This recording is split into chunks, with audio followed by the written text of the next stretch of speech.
Electrical में आपका फिर से स्वागत है। आज मैं बात करने रहा हूँ ट्रांसफार्मर के विभिन्न भागों के बारे में। तो देखते हैं टोटल कितने भाग ट्रांसफार्मर के होते हैं। तो पहला हो गया कोर, दूसरा हो गया प्राइमरी वाइंडिंग, तीसरा हो गया सेकेंडरी वाइंडिंग, चौथा हो गया ऑयल टैंक, पांचवा हो गया ट्रांसफार्मर ऑयल, छठा हो गया कूलिंग पाइप, सातवां हो गया ऑयल इनलेट वाल्व, आठवां हो गया ऑयल आउटलेट ड्रेन कॉक, नौवां हो गया ऑयल गेज, 10वां हो गया प्राइमरी व टर्मिनल्स, 11वां हो गया सेकेंडरी टर्मिनल्स, 12वां हो गया अर्थ पॉइंट, 13 हो गया डाटा प्लेट, 14 हो गया एक्सप्लोजन वाल्व, 15 हो गया कंजर्वेटर, 16 हो गया ब्रीथर, 17 हो गया सिलिका जेल, 18वां हो गया टैपिंग स्विच, 19वां हो गया बकुल्ज रिले और 20वां हो गया तापमापी। ये इस प्रकार से इनमें टोटल 20 पार्ट होते हैं और इन सभी से मिलकर बनता है अपना एक कंप्लीट सफिशिएंटली काम करने वाला ट्रांसफार्मर। तो आगे हम लोग देखते हैं इसका डायग्राम के साथ कि कौन सा पार्ट कहाँ पे होता है। डायग्राम में देख के समझते हैं। अब हम इस डायग्राम में देखेंगे किस प्रकार से एक बड़ा ट्रांसफार्मर सही तरीके से कैसे काम करता है और उसके सही काम करने के लिए कौन कौन से आवश्यक पार्ट लगे हुए रहते हैं उसको समझेंगे। देखिए, जैसे कि एग्जांपल के लिए डिस्ट्रीब्यूशन ट्रांसफार्मर है जिसका संरचना दिखाया गया है। तो इसमें देखते हैं कि ट्रांसफार्मर जो होता है, जैसे कि मैंने आपको बताया कि कोर के ऊपर जो है बोबिन लगाकर उस पर वाइंडिंग कर दिया जाता है। वाइंडिंग करके जो है हमारा ट्रांसफार्मर तैयार हो जाता है। चाहे स्टेप अप हो चाहे स्टेप डाउन, वो डिपेंड करता है कैसे बनाना है। लेकिन अब ये है, जैसे कि मैं आपको दिखाता हूँ, ये भी एक प्रकार का ट्रांसफार्मर है। ये हो गया कोर, ये बोबिन हो गया और इसके बोबिन के चारों बगल वाइंडिंग किया गया है।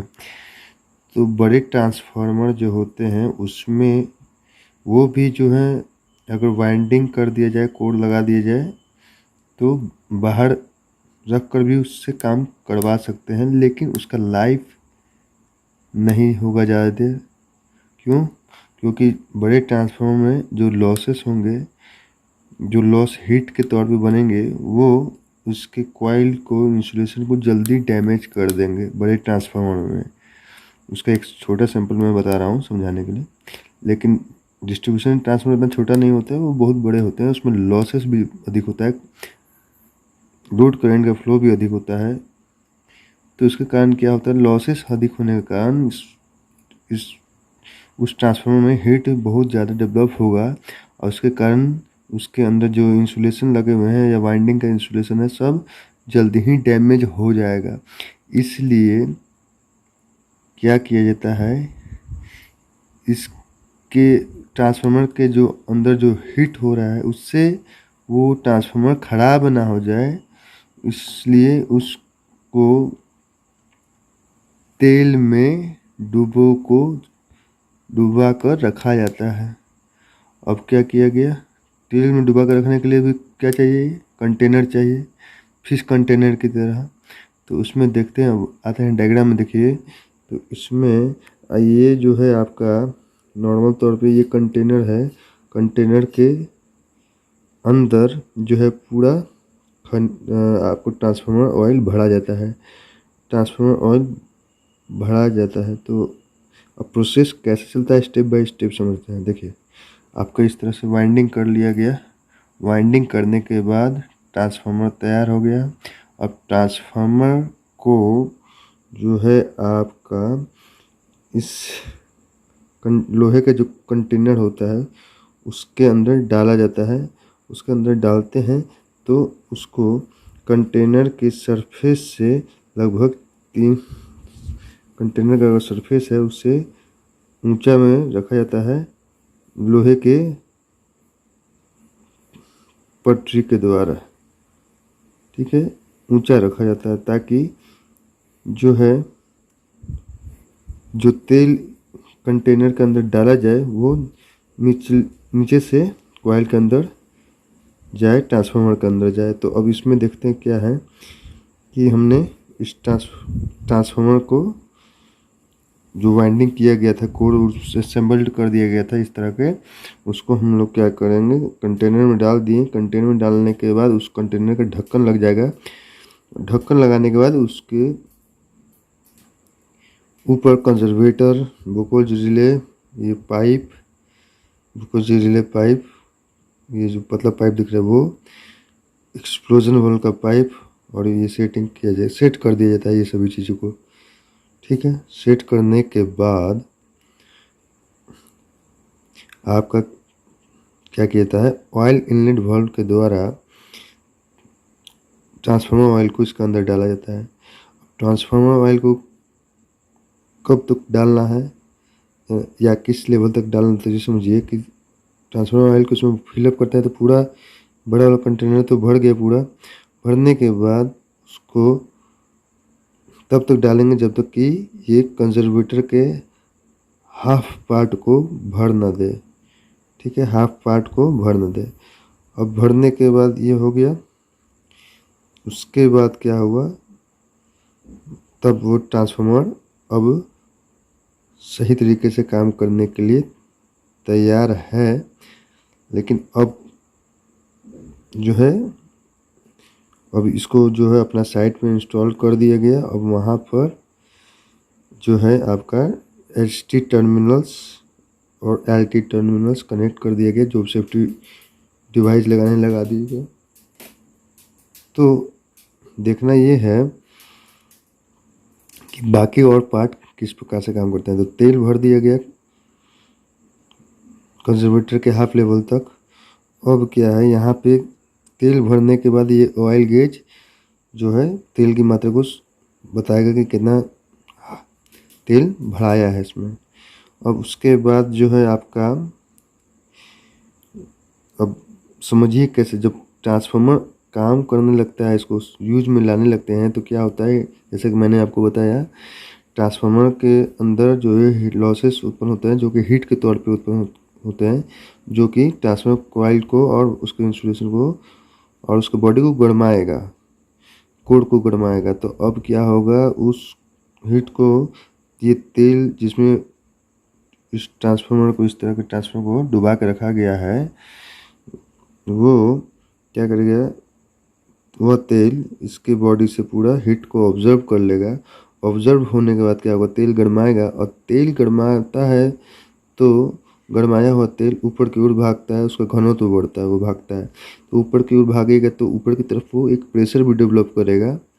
ठीक है, और उसके कारण क्या होगा, उसके कारण अगर बहुत ज़्यादा तेल गर्म हुआ तो इस पतले पाइप के द्वारा होते हुए बकरूल रिले के द्वारा होते हुए कंजर्वेटर में जो है वो फैलेगा, और फैल के हाफ से थोड़ा ऊपर चढ़ जाएगा। क्यों, घनत्व बढ़ गया, इसलिए गर्म होने के कारण घनत्व उसका बढ़ गया। अब उस कंडीशन में क्या होता है, यहाँ पे जो एयर हाफ में भरा था, हाफ में तो तेल भरा था, हाफ में एयर था, उस एयर को ये तेल जो है धकेलेगा, बोलेगा कि चलो हटो, मुझे फैलने दो। तो उस कंडीशन में अंदर का कंजर्वेटर के हाफ पार्ट में जो एयर था वो इस पाइप के द्वारा होते हुए बाहर की ओर जाएगा, और ब्रेथर से होते हुए वो बाहर की तरफ निकल जाएगा। ठीक है, तो इस प्रकार से ये निकल गया। अब सपोज कीजिए कि आपका तेल ठंडाया, लोड कम होने पे या लॉसेस कम होने पे तेल ठंडाया, तो ठंडाएगा तो फिर क्या होगा, उसका घनत्व कम होगा, तो फिर से जो हाफ टैंक से ऊपर तेल हो गया था वो फिर से घट के हाफ टैंक पहले वाले रूप में आ जाएगा, हाफ टैंक के रूप में आ जाएगा, हाफ टैंक में आ जाएगा। तो क्या होगा, फिर से क्या होगा, ये कंजर्वेटर का हाफ भाग जो है वो अंदर की ओर एयर को खींचेगा। ठीक है, अंदर की ओर खींचेगा। तो अब क्या होगा, जब तेल ठंडा रहा है तब एयर बाहर से अंदर की ओर जाएगा। अंदर की ओर जाएगा तो हम जानते हैं कि बाहर के एयर में मॉइस्चर होता है, कंकड़ और धूल कण होते हैं तो अंदर जाएगा, तो डायरेक्ट अगर ये जाएगा अंदर तो तेल में जाकर मिलके तेल के क्वालिटी को घटाएगा। तो अब क्या होगा, ये जब अंदर की तरफ जाएगा एयर, तो सबसे शुरुआत में एक छोटा डिब्बा मिलता है इस ब्रेथर वाले डिब्बे के जस्ट नीचे, वहाँ पे से गुजरेगा और वो तेल वाला जो कंटेनर है वो एयर से जो धूल कण उसको सोख लेगा। और उसके बाद जो है एयर ब्रेथर के अंदर सिलिका जेल होता है, गोली उसका होता है, जो कि नया नया में सफ़ेद रंग का होता है, उसके थ्रू जाएगा और सिलिका जेल क्या करेगा, आपके एयर में जो मॉइस्चर है, नमी है, उसको सोख लेगा। और इसके बाद नमी रहित और धूलकण रहित एयर फिर से अपना कंजर्वेटर के हाफ पार्ट में चल जाएगा। तो यहाँ पे ब्रेथर के अंदर जो सिलिका जेल है और साथ ही नीचे साइड में जो तेल लेयर कंटेनर था, छोटा सा डिब्बा था, जो दोनों का महत्वपूर्ण भूमिका होता है शुद्ध एयर को कंजर्वेटर के अंदर भेजने में। ठीक है, क्योंकि अशुद्ध जाएगा तो तेल का क्वालिटी ख़त्म करेगा, उसका इंसुलेशन को ख़त्म करेगा, उसमें कहीं ना कहीं उसके डाइलेक्ट्रिक स्ट्रेंथ को कमज़ोर करेगा। ठीक है, तो यही काम होता है शुद्ध हवा भेजने का काम सिलिका जेल का, और उसके नीचे लगे ऑयल कंटेनर का काम होता है। अब ये तो हो ही गया। अब यहाँ पे लगे हुए हैं आपको ये बुकोल्ज रिले। बुकोल्ज रिले क्या है कि देखिए, जैसे कि मैंने बताया कि अगर लोड मैक्सिमम हो या कोई शॉर्ट सर्किट प्रॉब्लम आता है ट्रांसफार्मर के अंदर, तो कहीं ना कहीं आई का वैल्यू बढ़ता है, और आई बढ़ेगा तो हम जानते हैं हीट लॉसेस जो होता है आई स्क्वायर आर के होता है, मतलब कि धारा के वर्ग के समानुपाती होता है। तो अब या तो लोड करंट बढ़े, चाहे अगर इंटरनली फॉल्ट हो रहा है उस कंडीशन में करंट बहुत अधिक बढ़ेगा और उसके कारण हीट लॉसेस बहुत ज़्यादा पैदा होगा ट्रांसफार्मर के वाइंडिंग कोड में, ये सब ज़्यादा हीट पैदा होगा। अब उसके कारण क्या होगा, तेल बहुत ज़्यादा गर्म होगा, और ज़्यादा गर्म तेल होगा तो उसका घनत्व बहुत तेज़ी में बढ़ेगा, और उसके घनत्व तेज़ी में बढ़ने के कारण जो है कंटेनर में जो है बहुत ज़्यादा प्रेशर डेवलप होगा। तो प्रेशर डेवलप होगा तो उस कंडीशन में क्या होगा, तेज़ी में तेल इधर से गया, बहुत हाई प्रेशर के साथ इस बकोल्ज रिले में धक्का देते हुए कंजर्वेटर की ओर निकल जाएगा, और इस तरह से वो अपना बाहर की ओर एयर आ जाएगा। ठीक है, तेल तो फैल गया कंजर्वेटर की ओर। ठीक है, तो कंजर्वेटर की ओर फैला तो एक लिमिट तक कंजर्वेटर बर्दाश्त कर लेगा, अगर उसके लिमिट तक में है तो उस कंडीशन में क्या होगा, बकोल्ज रिले है, उस कंडीशन में बकोल्ज रिले में ऐसा सिस्टम होता है जिससे कि ट्रांसफार्मर को सप्लाई देना बंद हो जाता है और अलार्म बज जाता है कि हाँ कुछ ना कुछ एबनॉर्मल कंडीशन उत्पन्न हो गया है, जिसके कारण बहुत तेज़ी में तेल फैल रहा है और उसका तेल फैलने से प्रेशर बन रहा है।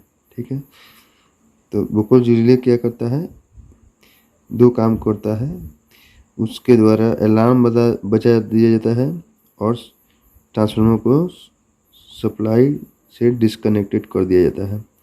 ठीक है, अब समझिए कि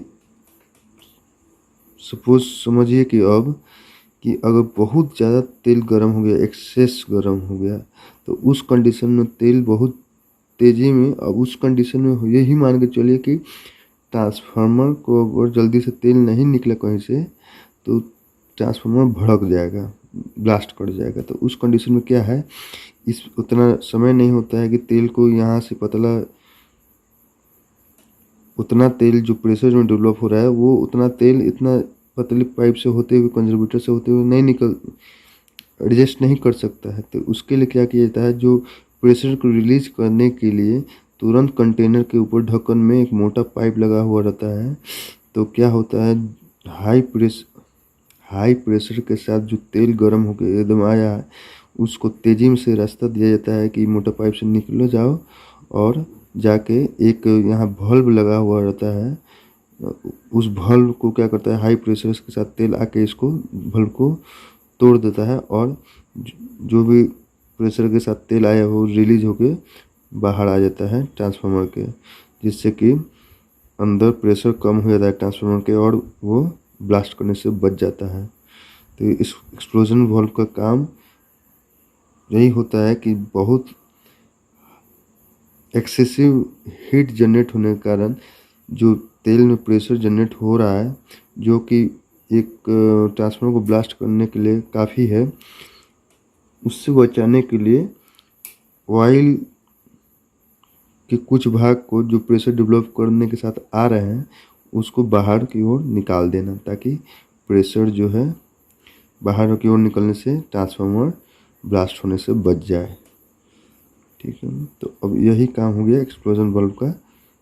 ये वाल्व जब जो टूट गया होता है उसको बाद में नॉर्मल कंडीशन में ठीक ठाक करने के बाद ट्रांसफार्मर में लगा दिया जाता है फिर से, इसमें कोई दिक्कत की बात नहीं है।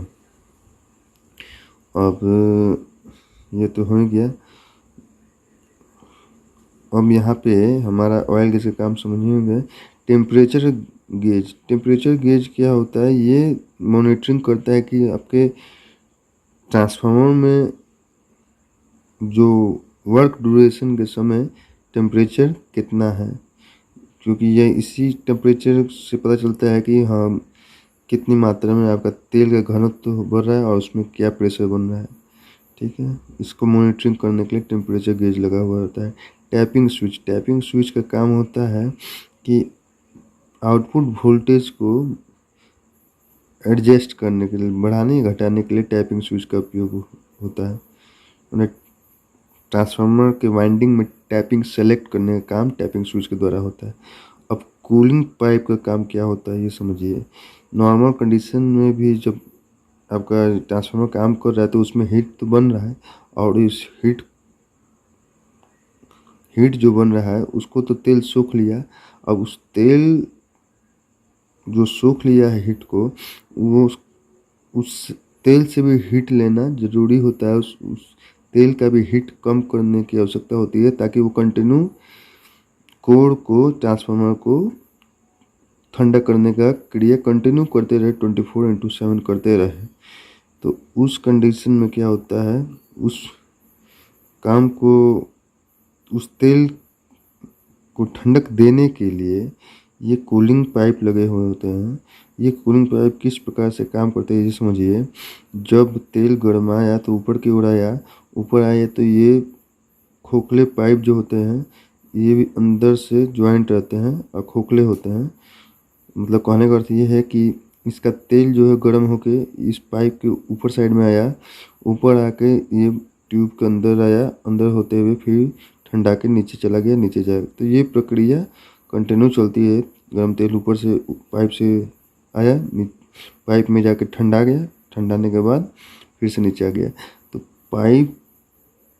पाइप जो होता है बाहर साइड की होता है, और उस पर जो है वातावरणीय हवाएं संपर्क करती रहती हैं, जिसके कारण लोहा जो है लोहे का पाइप गर्मी किससे लिया, तेल से गर्मी लोहे का पाइप लिया, और लोहे के पाइप से गर्मी हवा ले लिया। तो ये प्रक्रिया चलती रहती है, जिससे कि तेल अंदर का ठंडाया रहता है और वो कोर को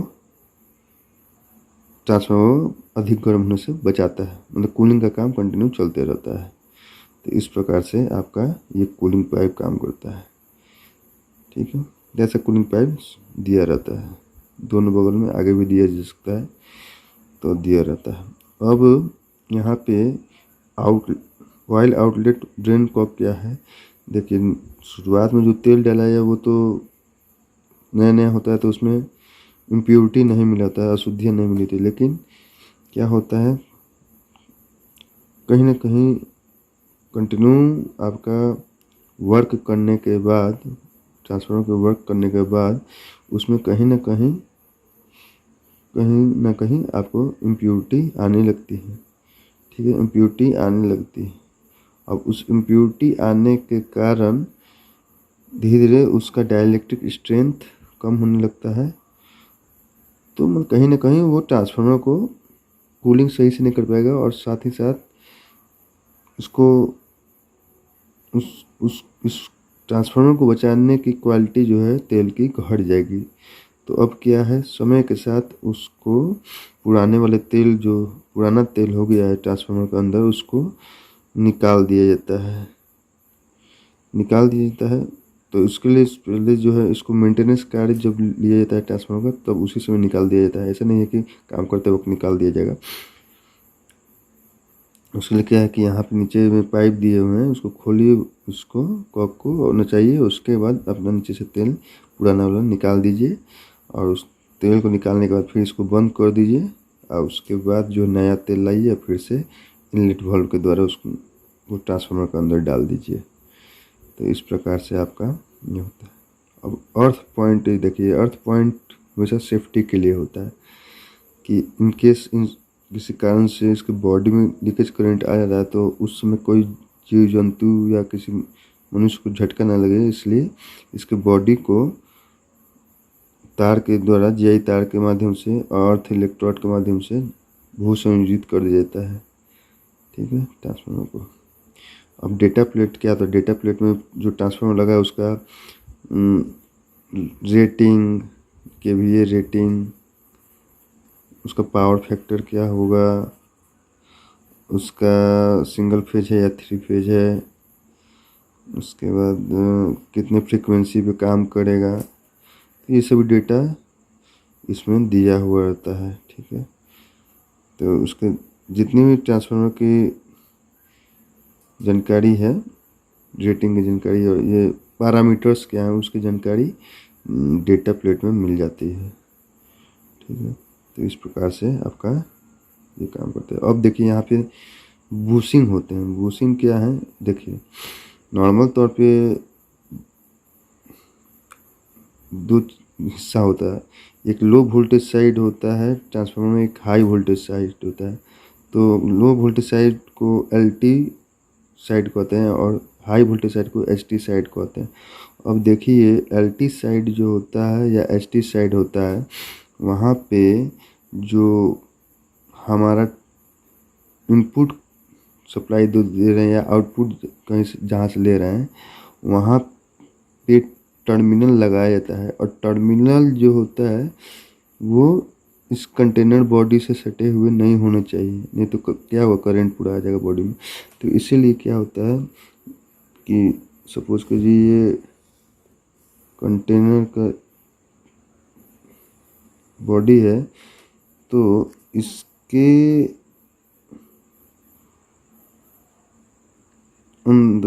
उसके ऊपर बूसिंग का सिस्टम लगा दिया जाता है। अब बूसिंग क्या है, बूसिंग बना होता है पोर्सिलिन से, पोर्सिलिन से बना हुआ है, तो वो तो इंसुलेटर हो गया। अब इंसुलेटर का काम क्या है, पोर्सिलिन बूसिंग जो बना हुआ है पोर्सिलिन से बना हुआ है, और ये क्या करता है कि टर्मिनल जिसमें तार कसना होता है उसको एकदम सेंटर में पकड़े हुए रहता है और ये बॉडी से अलग रखता है किसको, टर्मिनल को। ठीक है, अब ये देखिए ये जो है बाहर साइड में यह चूँकि यहाँ पे समझिए कि बॉडी से अटैच हो गया पोर्सिलिन का बूसिंग, अब बूसिंग के सेंटर में अटैच है टर्मिनल, तो यहाँ पे टर्मिनल कनेक्ट कर दिया जाता है और उसके बाद ये जो है अंदर में वाइंडिंग से कनेक्टेड रहता है।